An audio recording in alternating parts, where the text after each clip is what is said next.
Allez, on commence tout de suite avec l'image du jour et l'émotion de Lionel Messi qui est allé au bout de lui-même hier soir face à l'Égypte, l'homme clé de cette fin de match. L'équipe face au Pharaon. Encore une fois, les Argentins s'en sortent grâce à leur numéro 10, Lionel Messi, qui marque de plus en plus cette Coupe du Monde de son empreinte. Oui, parce que l'Argentin a encore été décisif, parce que lorsque la situation semble inextricable, Lionel Messi est encore là, il est toujours là, capitaine d'une équipe entièrement tournée vers lui, qui s'en remet toujours à lui pour trouver la solution, capitaine d'une équipe qui semble aujourd'hui insubmersible. Et l'Argentine qui a eu besoin d'un nouveau miracle hier pour s'en sortir. Oui, ça avait déjà été le cas en huitième de finale où ils avaient été poussés jusqu'en prolongation par de héroïques Capverdiens. Cette fois, les champions du monde ont bouclé l'affaire dans le temps réglementaire après un improbable renversement de situation en fin de match. L'Argentine qui était menée 2-0 à 10 minutes de la fin du temps réglementaire. L'Égypte tenait le plus grand exploit de son histoire en Coupe du Monde. Et vous m'avez calmé d'ailleurs, parce que je vous envoyais des messages et vous me disiez attends, c'est pas fini. Oui. Et le personnage central, bah oui, parce qu'il y a Lionel Messi, voilà. Le personnage central de cette rencontre, de ce scénario complètement fou. Il y a eu son pénalty détourné en première période, le deuxième qu'il rate sur cette édition, un coup franc sur le poteau. Mais il y a eu ces fameuses 10 dernières minutes, passeur décisif à la 79e pour Cristian Romero, le capitaine argentin, buteur 4 minutes plus tard pour revenir à 2-2, son 8e but du mondial, son 20e en Coupe du Monde. Et puis dans le temps additionnel, Enzo Fernandez pour le 3-2 et mettre fin aux espoirs des Égyptiens. L'euphorie côté argentin en tribune presse. Regardez, ça se passe de traduction. Otro centro más de Messi va pasado. A ver que le pega Messi al arco.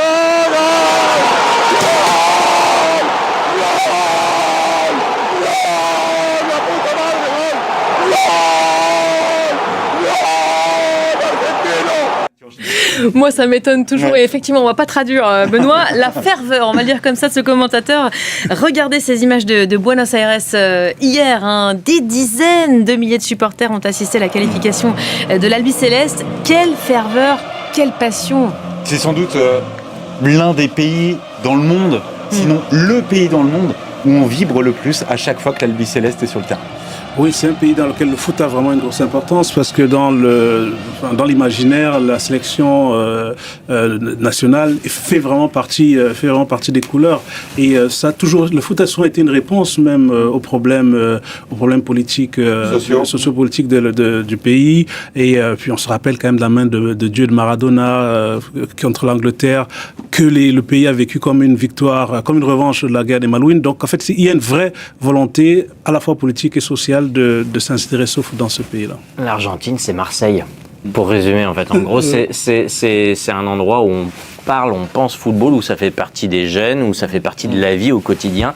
Et il y a toujours cette dimension un peu politique, en fait, c'est vrai. En fait, tout est un peu lié au niveau de l'identité, pour le meilleur et pour le pire. Quand on suit des Coupes du Monde avec des supporters argentins, c'est quelquefois un petit peu agité, et voire pas toujours respectueux. Ils sont pas toujours, ils laissent pas toujours une très belle image dans les pays où ils passent, mais c'est vrai qu'il y a une ferveur et une passion pour le jeu qui est assez incroyable et assez rare. Alors les Argentins qui ont appris à souffrir dans cette Coupe du Monde, ça avait été le cas face au Cap-Vert, ça avait été le cas donc la nuit dernière. C'est un peu leur marque de fabrique dans cette Coupe du Monde, cette résilience des Argentins qui souffrent mais qui se qualifient. Oui, mais en fait, par moments, le foot peut être terriblement injuste, parce que hier, je me faisais la remarque, Lionel Messi va sortir juste après Cristiano Ronaldo, après un match où finalement, il n'avait rien réussi.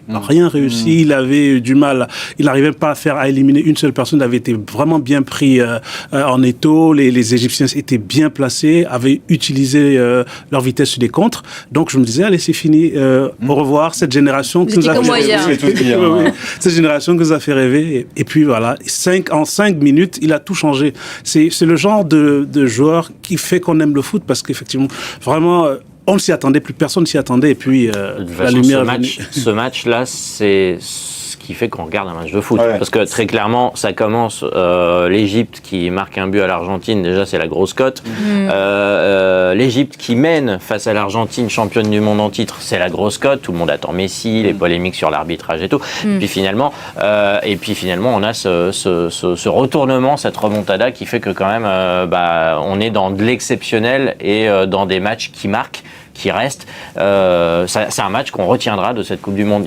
Il y en a beaucoup, on va les oublier. Celui-là, globalement, on peut le garder. Comparé au France-Paraguay, par exemple, celui-là, effectivement, ça valait. Il y en a plein d'autres qu'on oubliera assez facilement. On va écouter tout de suite la réaction de Lautaro Martinez en zone mixte qui parle évidemment de qui ? Du capitaine. Se ve reflejado en lo que hace en el campo. On le voit dans tout ce qu'il fait sur le terrain, tout ce qu'il nous montre jour après jour. Je le regarde pour moi parce que c'est incroyable, parce que c'est notre guide, notre point de référence, notre leader. Et aujourd'hui, le voir courir et à la fin, le voir s'émouvoir aussi. Je lui ai dit sur le terrain de profiter parce qu'il le méritait, que nous allions continuer à tout donner pour nous-mêmes, mais surtout pour lui, parce que c'est sa dernière Coupe du Monde et qu'il nous a tellement apporté. Ça pleure beaucoup sur le terrain quand même, hein, messieurs. On avait Neymar, alors dans une autre ambiance forcément il y a quelques jours, mais là aujourd'hui Lionel Messi qui pleure d'émotion, ça c'est assez rare. Oui, c'est assez rare, mais je pense qu'il y a un nouveau Lionel Messi avec l'équipe d'Argentine depuis 2021 quand ils ont gagné la Copa América. Ouais. Parce que pendant longtemps, quand il brillait en club, il avait du mal avec la sélection. C'était une vraie difficulté. On lui a même reproché à un moment de pas être un vrai Argentin comme il a grandi en Catalogne. Et depuis, et même sur le plan statistique, hein, parce qu'il marque la plupart de ses buts après 35 ans, donc depuis 2022. Et il a vraiment changé, il est vraiment leader. Et quand on dit que c'est sa dernière Coupe du Monde aujourd'hui, je veux bien le croire, mais... J'ai une question justement, après un match comme ça leur redonne une énergie incroyable. Ça va être compliqué de les affronter derrière, non ? Après, c'est difficile parce que vraiment, sur l'ensemble du match, on a vu quand même de grosses lacunes sur le plan tactique, sur le plan physique. Ils semblent dépassés.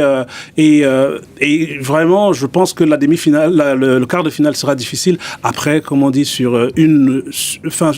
genre de joueur comme Lionel Messi, comme ce qu'on espérait sur Neymar, c'est que sur une action, il peut vous faire changer un match. Alors, côté argentin, évidemment, on se réjouit de cette qualification, de cette fin de match qui restera dans l'histoire. Le son de cloche, il est totalement différent. Vous pouvez l'imaginer du côté de l'Égypte où dès hier soir on pointait du doigt l'arbitrage français de cette rencontre. Écoutez.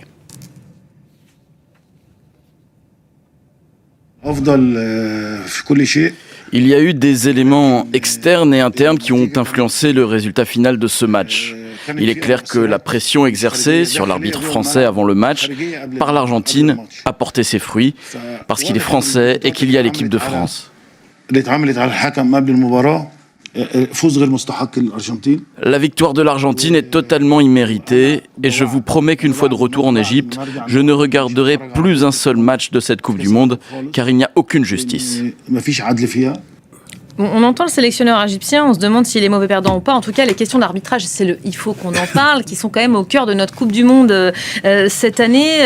Est-ce l'arbitre a été partial comme le prétendent les Égyptiens aujourd'hui ? Un but annulé côté égyptien, le troisième but argentin entaché peut-être aussi d'une faute au départ sur Mohamed Salah. On en pense quoi objectivement de l'arbitrage sur ce match-là ? Moi, je dirais que ce qui est impressionnant pour moi, c'est de montrer que la vidéo n'a finalement rien changé. Parce qu'en réalité, sur deux situations quasi identiques, l'une a peine la faute et l'autre non. Parce que c'est vrai que Mohamed Salah, on lui marche sur le pied. On peut dire que le ballon, mais il n'avait pas encore perdu le ballon. On peut dire qu'il n'était plus en position, mais il n'avait pas encore perdu le ballon. Il était un peu en déséquilibre déjà. Mais il n'avait pas le ballon. Et surtout, la VAR ne se manifeste pas pour que l'arbitre aille voir. Donc, en réalité, c'est ça qui semble être... on semble toujours avantager les gros pays de football et ça, malgré le fait que... Et les arbitres qui laissent davantage jouer aussi. C'est la consigne qu'ils ont reçue au début de cette Coupe du Monde. C'est aussi le pendant de laisser jouer. Peut-être que si on siffle la faute sur ça, effectivement, du coup, il n'y a pas le but. Mais c'est assez étonnant aussi. On laisse jouer, mais ça dépend qui aussi. Il y a ça aussi. Mais après, les Égyptiens ont beau jeu. Attention, Xavier, si on siffle la faute sur ça, là, c'est pénalty. Oui, tout à fait. Il n'y a pas de but, c'est pénalty. C'est dans l'autre sens. Et du coup, ça change totalement. C'est juste que ça, c'est des game changers, comme on dit. C'est vraiment des moments clés. Et puis là, on est dans le moment où ça change totalement le match. Mais les Égyptiens qui se plaignent de l'arbitrage, c'est un peu l'hôpital qui se fout de la charité, parce que globalement, sur le continent africain, on en rigole. Mais très sincèrement, à chaque match de l'Égypte, l'arbitrage est considéré comme un arbitrage maison face à une autre nation africaine. Oui, mais là, Xavier, c'est encore l'Argentine qui profite un peu. Voilà. Et en fait, c'est là qu'on peut... c'est-à-dire que le problème, en fait, c'est que l'arbitre, normalement, il est censé rester plutôt discret. Un bon arbitre, c'est quelqu'un qu'on n'a pas remarqué, on va dire, et qui a participé au jeu. C'est un peu frustrant, mais ça fait partie du jeu.